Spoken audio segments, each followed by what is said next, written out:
In the heart of the city, where the bustling streets met the quiet alleys, a shadowy figure prowled the night.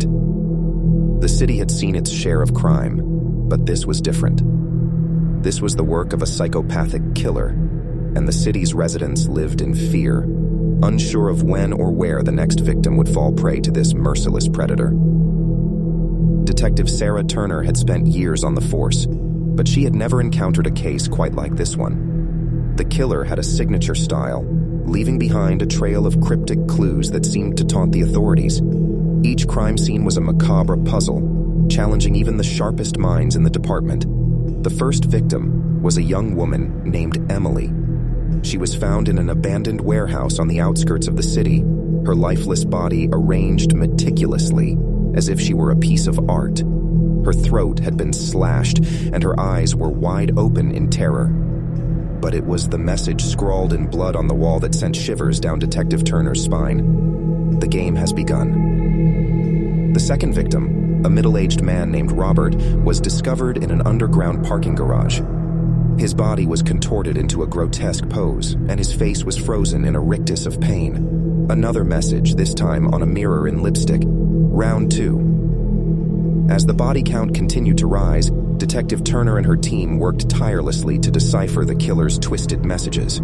The city was gripped by fear, and the media dubbed the perpetrator the chessboard killer due to the intricate game of death being played out. The chessboard killer left behind a series of cryptic clues, each one leading to the next victim. The detectives had to think like the killer to catch him, a task that became increasingly disturbing as they delved deeper into the mind of a psychopath. The victims seemed to have no connection to each other, making the motive behind the killings even more perplexing. It wasn't long before the killer's next move was revealed. A high-profile lawyer, Thomas, was abducted from his luxurious penthouse. The police received an anonymous tip that led them to a dilapidated old mansion on the outskirts of the city.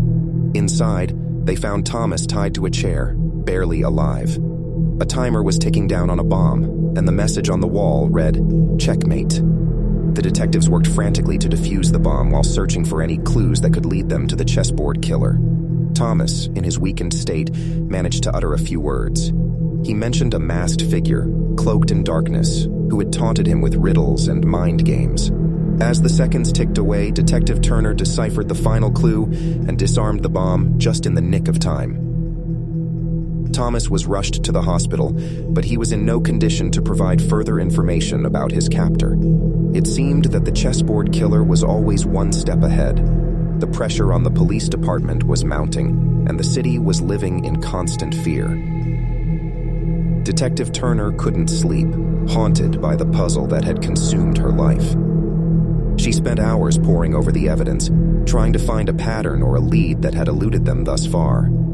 Then, a breakthrough came in an unexpected way. A janitor at the hospital where Thomas was being treated reported a strange encounter.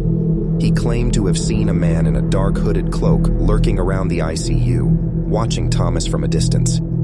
The janitor couldn't forget the chilling smile on the man's face. Using the hospital's security footage, Detective Turner identified the mysterious figure. His face was concealed, but his distinctive cloak and eerie grin matched the description provided by the janitor. They had a suspect, but catching him would be no easy task. The hunt for the chessboard killer intensified as they closed in on the man in the cloak.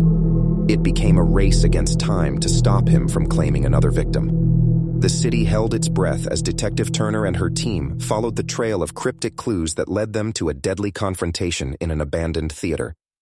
In the dimly lit theater, the chessboard killer revealed himself. He stood on the stage, cloaked in darkness, and taunted Detective Turner one last time, but she was ready. With a combination of quick thinking and courage, she managed to outsmart the killer and bring him to justice.